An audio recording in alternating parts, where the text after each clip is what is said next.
يا مساء الفل. الزمالك بيفوز على مودرن 2-1 في مباراة أهم ما فيها الثلاث نقط وخوان ألفينا اللي بيثبت إن هو أهم فريق، أهم لعيب في الفريق السنة دي، وعلامات استفهام كتير قوي على أداء أفراد كتير في الملعب والأداء الجماعي كمان للفريق.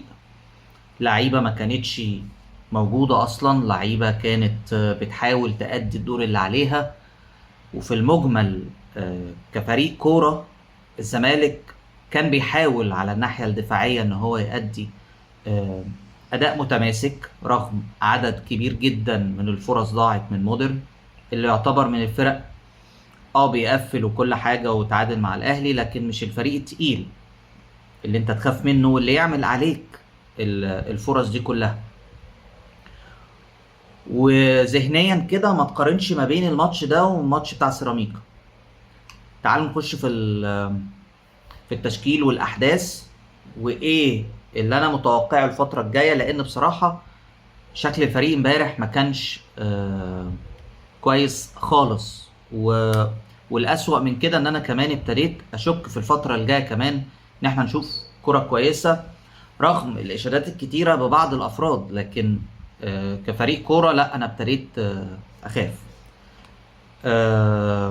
جوميز ابتدى الماتش، سوري، فيريرا ابتدى الماتش امبارح بصبحي، عمر على اليمين وبنتاج على الشمال، حسام عبد المجيد والونش مدافعين، قدامهم اتنين عبد الله السعيد وشحاتة، قدامهم 10 ناصر ماهر، على اليمين الفينا وعلى الشمال شيكوبانزا، وقدام عدي الدباغ. ده تقريبا التشكيل بالنص اللي ان مصر كلها كانت بتطلب من فيريرا ان هي تلعب بيه ولعب بيه. تكتيكيا على ارض الملعب هو ما كانش بيلعب 4-2-3-1، هو في الضغط العالي في اول الماتش كان بيلعب 4-1-4-1. ناصر ماهر بيجي 10 ناحيه اليمين وعبد الله السعيد ناحيه الشمال، وبنضغط باربعه ورا عدي الدباغ، والاربعه دول تحتيهم شحاته.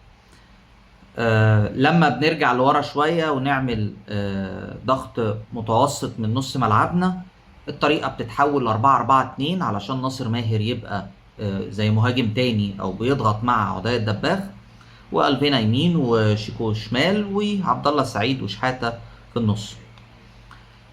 رغم الدفاع المتقدم الى حد ما ومحاوله الضغط من اللعيبه، لكن بان ان الفريق مش قادر يستخلص الكوره.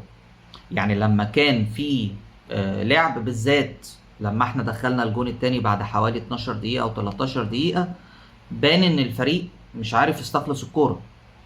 اخوان ألفينا خلينا نتكلم عليه الاول، لان هي دي بصراحة النقطة الوحيدة المضيئة في الماتش كلها بالنسبة لي. يعني بعد الثلاث نقط اللي احنا كسبناهم، الواد جامد، الواد فعلا. هو البدني بتاعه مش احسن حاجة.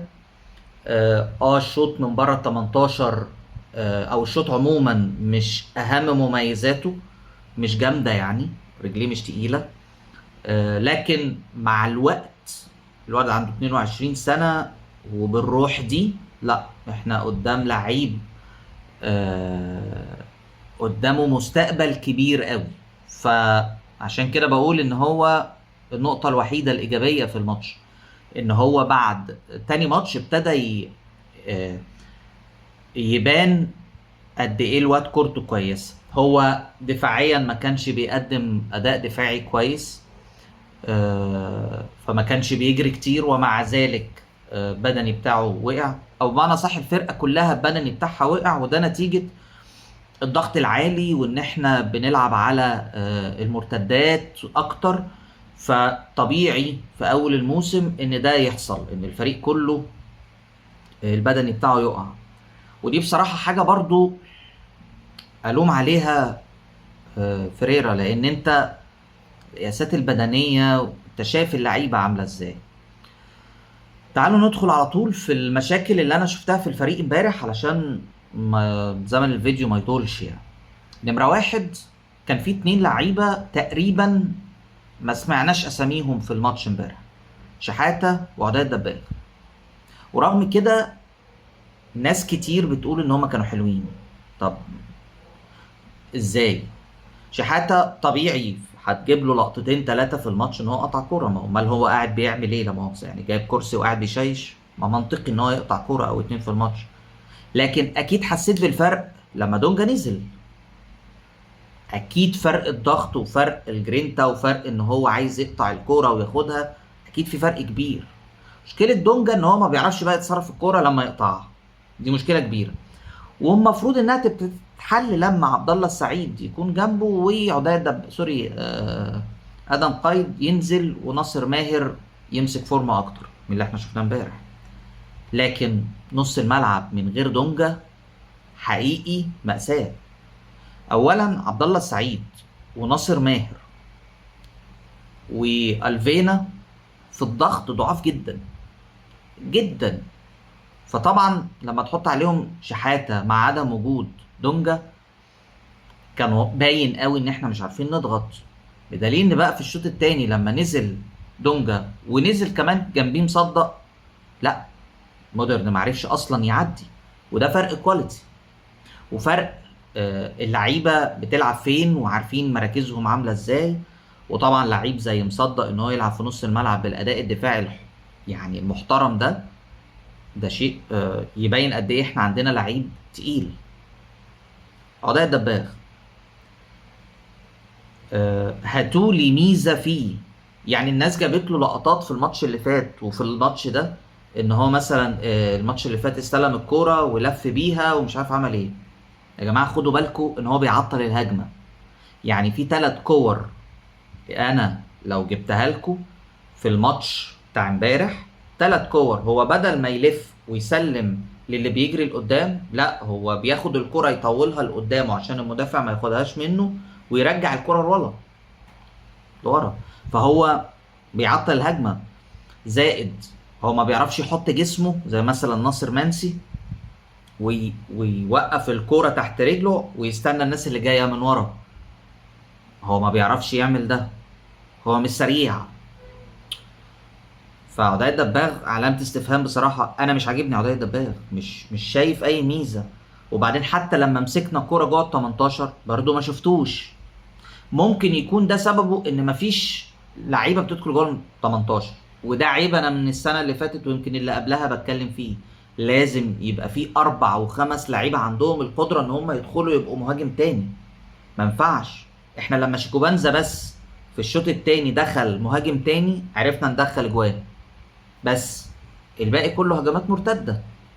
فمش هينفع كده، يعني حقيقي ما ينفعش. الوحيد اللي بيدخل جوه ال 18 كمان بنتايج، ومع ذلك احنا ما بنستخدموش خالص بقى.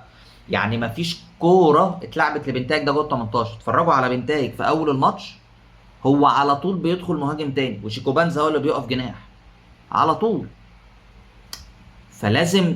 لازم يبقى في حل. يعني لازم يبقى فيه اقول ايه، يعني افكار احسن من اللي بتتقدم دي على ارض الملعب. لان بالطريقه دي لا، احنا فعلا هنعاني الماتشات اللي جايه. بدني كل الفرقه وقعت.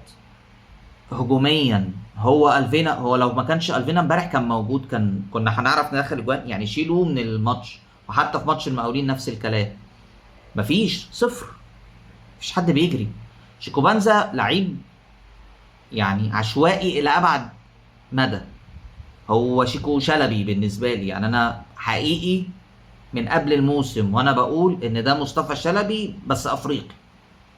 هو عشوائي جدا، مفيش تفكير. هو بدنيا كويس ودفاعيا بيبقى ممتاز لانه بيعرف يرجع ويضغط وبيلتحم يعني جامد في الحته دي. بس مشكلته لما بيدخل ان هو بقى ايه، يستلم الكرة ومفروض بقى مرة مثلا يقف عليها، لا تلاقيه بيجري في وسط 3 لعيبة وياخدها ويطلع بره. طب مرة المفروض بقى تجري، ده انت 1 على 1، لا تلاقيه رجع لورا وبصل الكورة. طب انت المواقف اللي بيتحط فيها صعبة لانه بيبقى لوحده. بس يعني ما هو الفينا كمان بيبقى لوحده وبيعرف يتصرف. في فرق كواليتي هنا بقى. ومع ذلك انت ما عندكش غيره جناح شمال. مفيش، صفر، حقيقي صفر. واحمد شريف لما نزل ما كانش احسن حاجه. على الناحيه التانية الفينا برضو انت بعد الدقيقه 70 لما وقع منك انت ما عندكش بديل خالص. وحتى عبد الحميد عم علي لو نزل هو مش هيبقى جناح زي ما انت عايز. اذا في مشكله في الاحتياطي، في مشكله في البدني، في مشكله حتى في الاساسيين. الفريق لا ناقصه حاجات كتير قوي علشان نقول ان الفريق ده هينافس. مش هجوما، لكن هو ده اللي احنا شايفينه.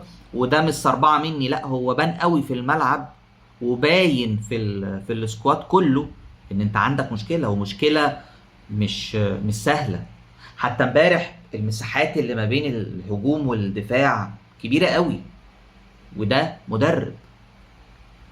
بصراحه فيريرا عندي مشكله معاه ان هو هقول ده لسه في الاول، فعلشان يعني ما نهاجموش يعني. لكن في حاجه هو مش فاهمها في الفرقه، فهنستنى ونديله وقت لحد ما يمسك الخيوط كلها ويبتدي ايه هو يلعبها. فريق فيه لعيبه كتير كويس، بس محتاجه مدير فني يقدر يلمهم بسرعه مع بعض. محتاجين خطه احسن من كده. 4-4-2 دفاعيا ما ينفعش. بنتايج لازم نستخدمه جوه ال 18 اكتر من كده. لازم شيكوبانزا يدخل يلعب مهاجم تاني، او يبقى الفينا هو اللي مهاجم تاني، لان الوضع على الطرف بحسه متأيد. هو عايز يتحرك، هو عايز يبقى في حرية حركة، وبعدين هو كمان ما بيرجعش يدافع كويس ورا. ففي مشكلة. ف 4-4-2 انا مش شايف ان هي احسن حاجة.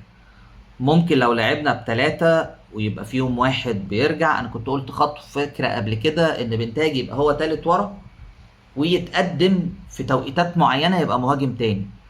ده ممكن نستفيد منه، لان بنتاج عنده باور وعنده قوة وعنده جرينتا وعنده التحامات مش عند حد في الفريق. يمكن ما فيش حد في مصر اصلا بيعرف يعمل اللي هو بيعمله. فبنتاج عندنا كنز ما فيش حد استغله لحد النهارده من السنة اللي فاتت. يعني انا لو انا مدير فني انا احط بنتاج ده في نص الملعب، حقيقة احطه في نص الملعب، ويبقى تحركاته طولية. يعني انا اقربه، ما يبقاش باك اللي بيها يبقى بعيد عن الجزء الهجومي، وعلى بال ما يجري من الدفاع للهجوم يبقى مثلا فات مثلا 15 ثانية من زمن الهجمة اللي هو خلاص ما بقتش هجمة مرتدة، ولا ان انا اطلعه قدام قوي واخسره في الحتة الدفاعية. فانا بيتهيألي ان بعد وصول فتوح ولعب فتوح، يقدر فتوح وبنتايج ان هم يلعبوا في الحته دي مع بعض، وهتبقى مهمه قوي. وفي نفس الوقت شيكوبانزا يقدر يدخل جوه ال 18، فيبقى عندنا الى حد ما شكل. ناصر ماهر وادم كايد هما شبه بعض هما الاثنين، فما فيش اي معنى ان هما الاثنين يكونوا موجودين في ملعب واحد مع بعض، لان هما حرفيا بيعملوا نفس الحاجه. ناصر ماهر ما ينفعش يلعب ناحيه اليمين، سواء بقى 10 سواء جناح، اعمل اي حاجه، المهم ناصر ماهر يبقى ناحيه الشمال مش ناحيه اليمين ابدا. عبد الله السعيد على قد ما هو اهم لعيب في الفرقه والكره ما بتعرفش تطلع غير بيه، وهو اللي بينظم اللعيبه يمين وشمال، لكن بيموت رتم اللعب وبيبطئ استرداد الكوره. دي برضو عايزه حل. الافكار او يعني الخيوط في الفرقه لسه عايزه تتوضب وتتنظم. الونش رغم ان هو استعاد كتير قوي من الفورمه بتاعته، لكن ده لعب اللي هو بتاع 2016 و17 اللي هو قبل 2020 21، اللي هو المدافع اللي بيضغط يقطع الكره ويسلم. الكلام ده مبقاش موجود دلوقتي. الونش بيموت حاجه اسمها طلوع بالكوره. احنا ما بنعرفش نطلع بالكوره بسبب الونش نمره واحد، مش اي حاجه تانية. يعني هو لما الكره بتجيله هو كل قراراته، بلاش كل قراراته، 80% من قراراته غلط، غلط خالص. فانا نفسي صلاح مصدق يمسك في الحته دي. نفسي اشوف محمد اسماعيل يمكن يطلع مدافع كويس. هيبان. عمر جابر هيتصاب قريب. انا بقى ايه جاي واخد لكم اللعيبه واحد واحد. عمر جابر هيتصاب قريب، وهنخسر شحاته في نص الملعب. وبيني وبينكم دي ميزه الى حد ما، لان شحاته ساعتها هيبقى باك يمين وبيطلع شويه ويدخل جوه الملعب شويه، فهتبقى شويه فيها ميزه. يعني بيعرف هو شحاته يعمل دي الى حد ما، يعني مش زي عمر جابر طبعا، بس هتبقى مشكلة كبيرة. ف اتمنى الاحسن الفترة الجاية وان شاء الله الجاية احسن. سلام.